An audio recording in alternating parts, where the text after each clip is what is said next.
The modernization of the armed forces of the Philippines is a top priority of the Aquino administration to ensure a credible defense posture for the country to counter threats to national security. And joining us on NewsLife tonight is Congressman Asedillo of the Magdalo Party List, a former officer of the Philippine Air Force. Welcome to NewsLife, sir. Thank you, Robert. Happy to be here. Sir, to start us off, is the AFP being given the support it deserves to counter threats to the country's security, both internally and externally?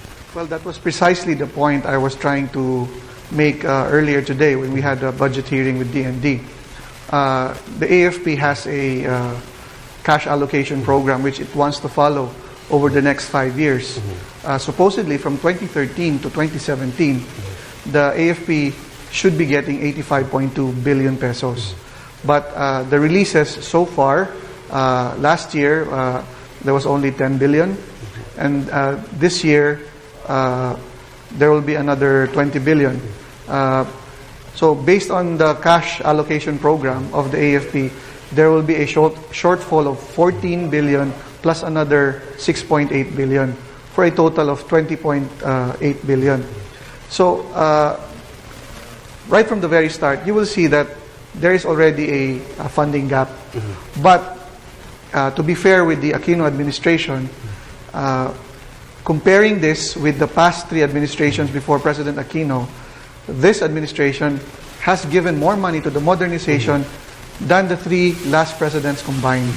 So that is a point to build on for the AFP. But where are we at right now? What is the status of the armed forces of the Philippines right now in terms of the modernization program? Where are we? What do we have right now? Okay, when the second modernization law was passed, it mandated a 15-year modernization program.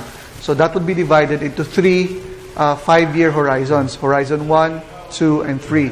For the first, or for Horizon 1, we have 24 projects lined up until 2017. 2 of these 24 projects have already been bidded out. And as a matter of fact, the government has already made payments for the acquisition of these 2 projects. Now, what are these 2 projects? One is the acquisition of the FA-50, which is a LIFT, a lead-in fighter trainer.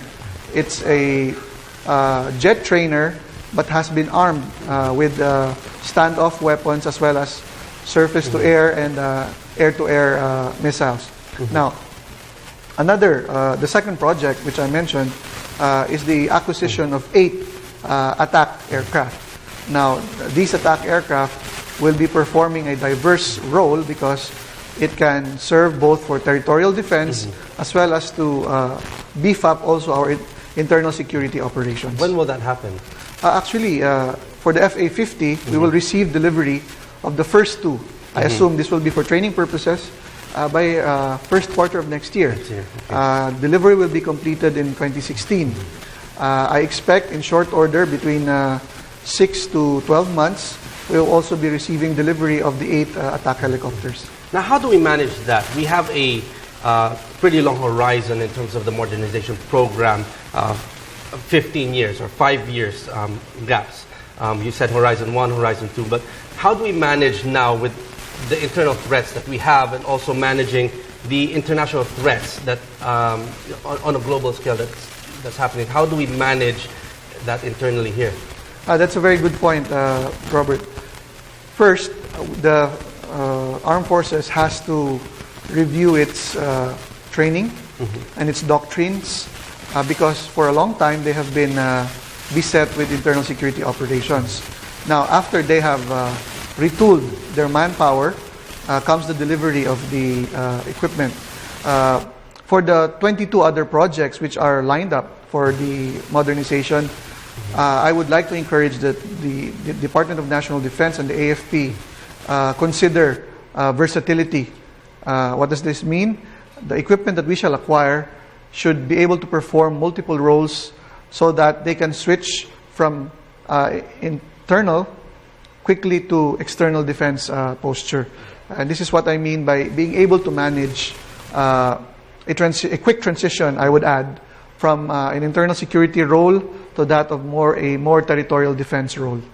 Now, so could you assess the gains of the AFP in terms of our campaign against communist insurgency, and how does this how does the BBL help in terms of trying to put a stop to this? Well, when we had a multi-front effort, and when I say multi-front, you're talking about the AFP addressing the communist terrorist movement, as well as the Muslim secessionist movement in the South. With the signing of the Bangsamoro peace agreement, you have already taken care of one front.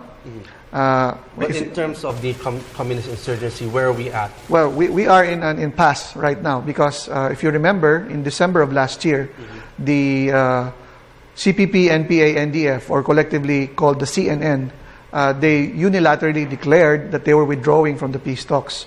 Now, the government, my suggestion would be for the government to conduct several types of actions. One is to conduct focused combat operations, which was the point made by the AFP Chief of Staff earlier today. And second, but more important, is to conduct stakeholder engagement, the so-called battle for hearts and minds. I would be happy if we focus less and less on combat operations, but instead of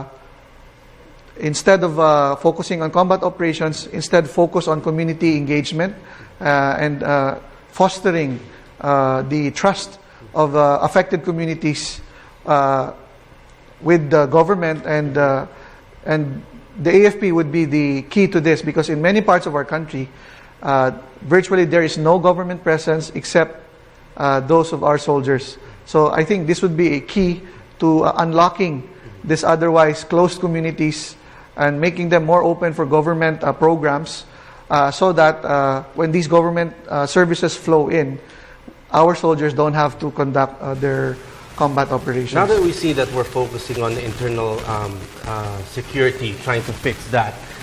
Now, Defense Secretary Volterra has been said that the biggest threat now internationally, security to our country in the future is China. Now, how can we contain their advances in the West Philippine Sea with what we have right now?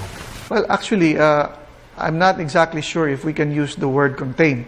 However, China must have to be deterred from taking any further action. I addressed the plenary of Congress 2 weeks ago, and I warned about the dangers of encroachment of China into the Spratly Islands. And I, in fact, showed evidence that they were conducting massive reclamation activities in heretofore unoccupied islands, and they've been fortifying these islands. Now, I don't propose that we engage them militarily, but at the same time, our presence is needed in these areas, especially in areas which are already rightfully ours. So we need to conduct maritime patrols there, what we call white ships, conducted by our Philippine Coast Guard, because China, as of yet, is doing the same thing. So I'm suggesting that our Philippine Coast Guard venture towards these areas and protect our fishermen and even our survey ships that have been plying these seas to survey our marine resources, and more importantly, in unlocking the oil and natural gas deposits in these areas, which have been widely reported. So now going back to the budget allocation for the AFP modernization program, now how is this split between the Army, the Navy, and the Air Force? Well, actually, there is no rule of thumb for this. However, the focus of the modernization program, even the first one and now the second one, has always been to beef up our Air Force and our Navy, who have, over the years, been neglected. The Army has enjoyed tremendous support because, like we mentioned earlier, the AFP has had a very internally focused operation. Yes. So it was the Army who got the bulk of the funds. Now, since we are transitioning from internal security to external defense, to address both regional and global concerns, then it has to be the Navy and the Air Force that need to be beefed up, because these are the assets that can actually venture out of our own territory. Okay, finally, sir, now, how important is the enhanced defense cooperation agreement with the U.S.? Now, can we rely on them to help contain China's intentions in the West Philippine Sea? Even you take China out of the equation, we need an agreement like EDCA, precisely because since the 1950s, we have had a mutual defense treaty with the U.S. And when if an ally has to come to our aid, the concept of interoperability, the ability of American forces to work with our own armed forces, will not happen overnight.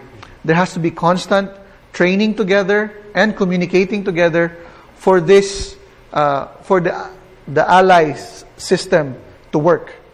Therefore, an enhanced defense cooperation agreement, which will pave the way for greater joint military, for more rather, and regular joint military exercises between American and Filipino troops, is a very welcome and is a very necessary arrangement, actually. Now, will this deter China?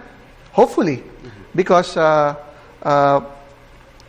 has to be a predictable presence of a superior force like the U.S. Backing up what is or what should be and hopefully will be a credible force on the part of the Philippines. Those two put together, I think, would make China think twice. Okay. On that note, thank you very much for joining us here tonight on NewsLife. That was Congressman Ashley Asedillo of the Magdalo Party List. Thank you, sir. Thank you, Robert.